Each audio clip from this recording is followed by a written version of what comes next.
who would like to give us a wee speech. Give him applause. Thank you very much. I wasn't prepared for that, but I totally echo, and I mean, I would like to.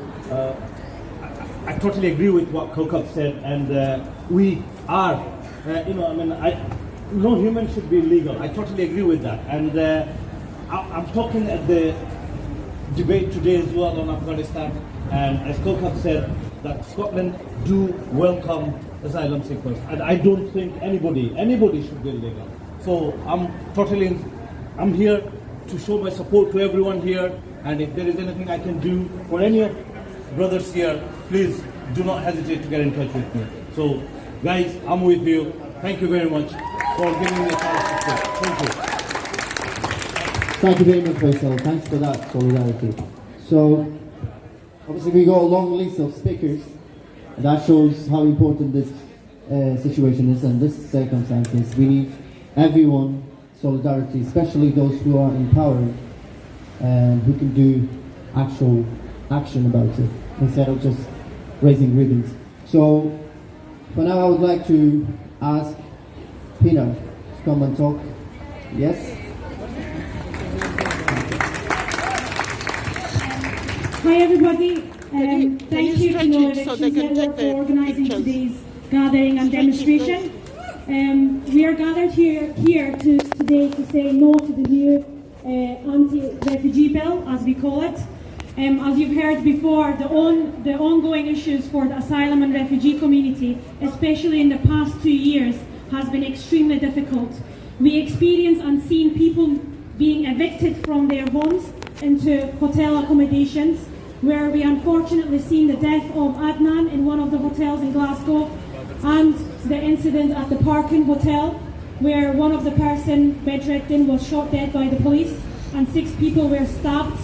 We've seen people, especially mothers and babies, being evicted from their homes into mother and baby units in Glasgow, where they could be kept there until 2 years, where the children are 2 years of age.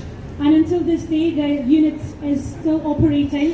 And if you're interested to follow the campaign, there's a campaign called Freedom to Crawl, which I would suggest everybody to support and send solidarity.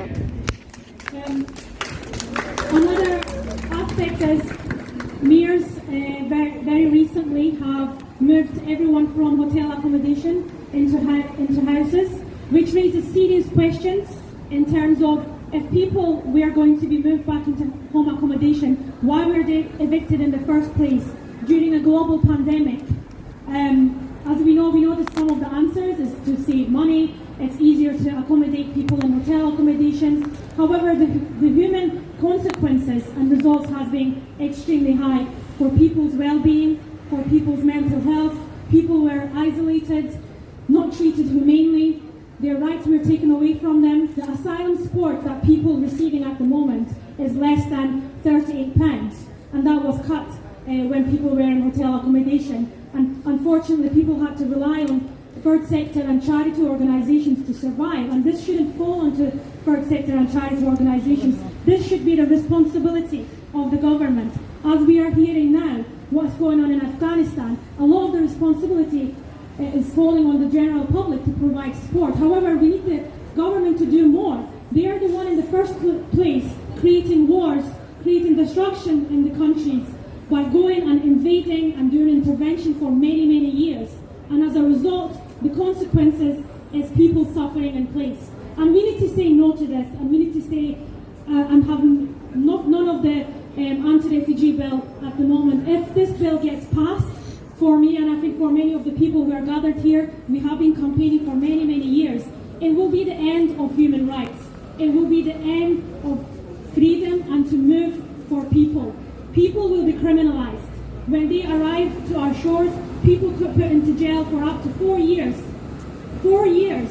Imagine, for not committing any crime, just crossing borders for freedom, to seek sanctuary, to seek refuge. People will be made and put into a position of being criminalized. The term that is used, illegal, the language that the government is using is really worrying, because when we normalize the terms such as illegal, criminalising people, this is where the division and divide is going to be created in our communities. And that's why in the UK and in Scotland we need to do more. Write to your MPs, there are some leaflets going around, write to your MPs and say to them not to vote in favour of this new Nationality and Borders Bill. Tell them that we need more commitment to resettle the people from Afghanistan. Tell them that people should be given the right to work. If we want to end destitution, if we want people to have the freedom to work, people's well-being to be improved, people should be given the right to work. Tell them that the asylum support needs to be increased and in line with human dignity and in line with the benefit that the people also get. And we need to challenge the hostile environment everywhere. In our workplace, if you see any sort of languages such as racism, or if you see anyone saying, oh, they're coming here to take our jobs, they're taking our benefits, we need to give people the facts of reality of the consequences that people face.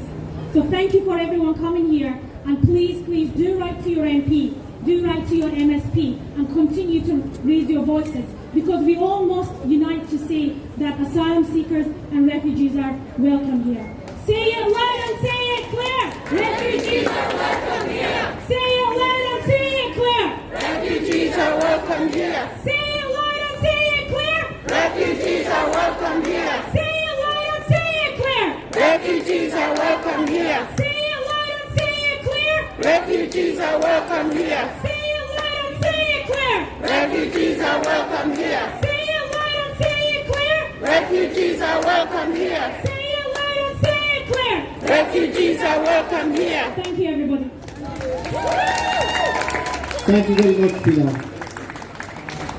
It was cold, but now I'm very warm up by the speech. Thank you. So I'll echo what Pinar said. So the new immigration bill, the Nationality and Border Bill 2021, it's brand new, sponsored by a former refugee, a former member of refugee family, Priti Patel.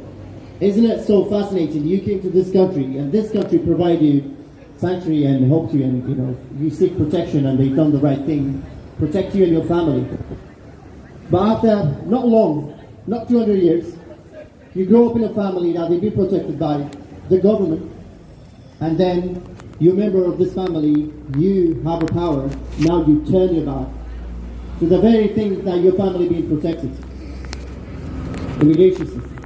This immigration system wasn't broken. The Tories broke it. The Tories broke it, they're breaking it down every day. And this is not the first time the UK government trying to undermine human rights and democracy. We have many. Look at the new protest bill. I mean, you name it, there are many, many more comes. The new immigration bill. This new immigration bill is not immigration bill, it's anti-immigration bill. That's why, rightly so, we all call this bill, it's an anti-immigration bill. Kill the bill, that was one of the things, yes. And this government is heading to, well, when I say this government, I don't mean Scottish government. We're doing a bit better. But we're grounded by the rules in the Westminster, the rules that it's not representing our moral values, it's not representing our communities, what they stand for.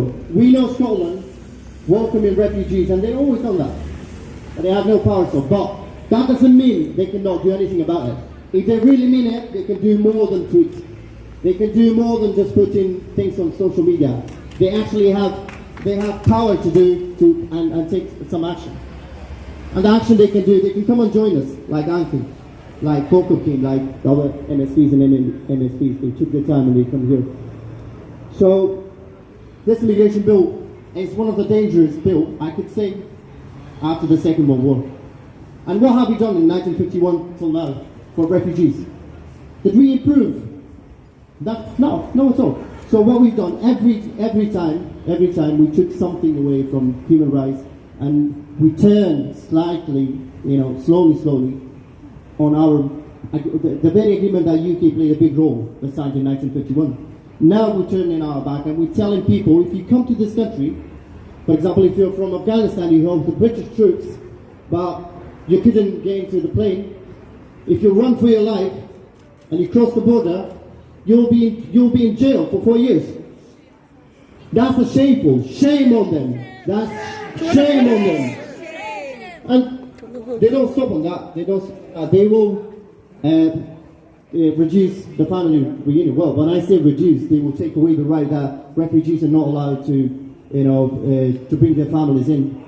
And more to it. They will send people to offshore. They will use the barracks in the army place, and that was so funny. What they were saying, they could have, or they should have just go in the barracks. They're all right. We put our troops in it, as if we're all troops. We're all being trained by special forces. We're not. These people are traumatized. They run away from military, from army. You're putting them back in the right place.